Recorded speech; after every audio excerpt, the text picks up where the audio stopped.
Trump जीत गए, कमला Harris हार गईं। इन खबरों को आप काफी देर से देख सुन रहे होंगे, लेकिन क्या आपको पता है कि यूएस इलेक्शन में भारतीय मूल के 6 लोग भी सांसद बन गए हैं? चलिए उनके बारे में बात करते हैं।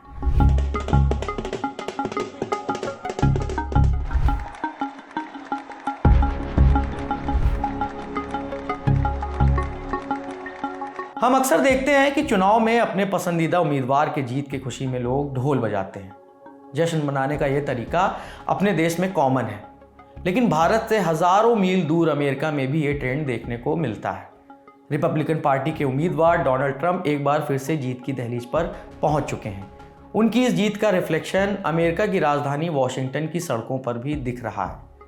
अमेरिका में बसे भारतीय मूल के ट्रंप समर्थक ढोल की धुन पर झूम रहे हैं। अब बात भारतीय अमेरिकी सांसदों के उस समूह की जिसे यूएस की राजनीति में समोसा कॉकस का उपनाम मिला है। समोसा, तिकोने आकार का ये स्नैक्स भारत में तो किसी परिचय का मोहताज नहीं है। समोसे की लोकप्रियता की वजह से अमेरिका में भारतीय मूल के लोगों के साथ इसका नाम आसानी से जुड़ गया। कहा जाता है कि भारतीय मूल के अमेरिकी नेता राजा कृष्णमूर्ति ने समोसा कॉकस शब्द को गढ़ा था। पिछले साल प्रधानमंत्री नरेंद्र मोदी ने अमेरिकी संसद के संयुक्त सत्र को संबोधित किया था। अपने संबोधन में भी पीएम मोदी ने कहा था कि मुझे बताया गया है कि अब अमेरिकी संसद में समोसा कॉकस का रंग चढ़ने लगा है। अब सवाल ये कि यूएस में इस बार के चुनाव में समोसा कॉकस का रंग कितना गाढ़ा हुआ है, यानी कितने भारतवंशियों ने अमेरिकी संसद के निचले सदन में जीत हासिल की है। ये वीडियो शूट किए जाने तक 6 भारतीय मूल के नेता अमेरिका की संसद तक पहुंचने में सफल हो चुके हैं। उनके बारे में बताने से पहले एक बात क्लियर करनी जरूरी है, वो ये कि यूएस में राष्ट्रपति चुनाव के साथ अमेरिकी संसद के लिए भी वोटिंग हो रही थी। अमेरिका की संसद में 2 सदन हैं। निचला सदन है हाउस ऑफ रिप्रेजेंटेटिव्स, इसमें कुल 435 सदस्य होते हैं। ऊपरी सदन को सीनेट कहते हैं, उसके सदस्यों की संख्या है 100। 435 और 100 मिलाकर हुए 535। इनमें से निचले सदन की 435 सीट्स और सेनेट्स की 34 सीट्स पर वोटिंग होनी थी। चुनाव से पहले सेनेट में डेमोक्रेटिक पार्टी को 2 सीटों पर बहुमत हासिल था, वहीं हाउस ऑफ रिप्रेजेंटेटिव्स में रिपब्लिकन को बहुमत था।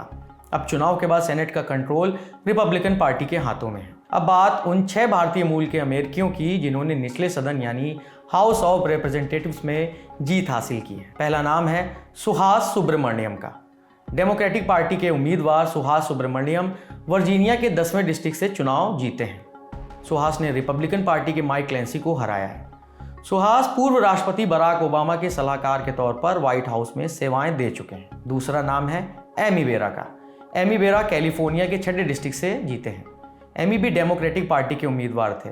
सिर्फ इतना ही नहीं, एमी बेरा का ये लगातार 7वां कार्यकाल है। एमी सबसे सीनियर भारतीय अमेरिकी सांसद है। रिपब्लिकन पार्टी की उम्मीदवार क्रिस्टीन को हराकर एमी ने इस बार का चुनाव जीता है। तीसरा नाम है राजा कृष्णमूर्ति का, जिनकी थोड़ी देर पहले हमने बात की थी कि उन्होंने ही पहली बार समोसा कॉकस शब्द गढ़ा था। डेमोक्रेटिक पार्टी के उम्मीदवार राजा कृष्णमूर्ति ने इलिनॉइस के 8वें कांग्रेसनल डिस्ट्रिक्ट से लगातार 5वीं बार जीत दर्ज की है। पूर्व राष्ट्रपति बराक ओबामा के पॉलिसी डायरेक्टर भी रह चुके हैं। राजा कृष्णमूर्ति ने रिपब्लिकन पार्टी के मार्क राइस को चुनाव में हराया है। चौथा नाम है आरो खन्ना का। कैलिफोर्निया के 17वें डिस्ट्रिक्ट से दोबारा जीते हैं। रिपब्लिकन पार्टी की उम्मीदवार अनीता सेन को इन्होंने चुनाव हराया है। 5वां नाम प्रमिला जयपाल का है। वॉशिंगटन के 7वें डिस्ट्रिक्ट से प्रमिला चुनाव जीती हैं। रिपब्लिकन पार्टी के डैन अलेक्जेंडर को इन्होंने चुनाव में हराया है। छठा नाम है श्री थानेदार का। श्री थानेदार मिशिगन के 13वें डिस्ट्रिक्ट से जीत हासिल कर चुके हैं। यानी यूएस हाउस ऑफ रिप्रेजेंटेटिव्स में समोसा कॉकस और बड़ा हो गया है। अमेरिकी चुनाव नतीजों से जुड़ी जानकारी लल्लन टॉप लगातार आप तक पहुंचा रहा है। बाकी देश दुनिया की बड़ी खबरें जानने के लिए देखते रहिए दी लल्लन टॉप।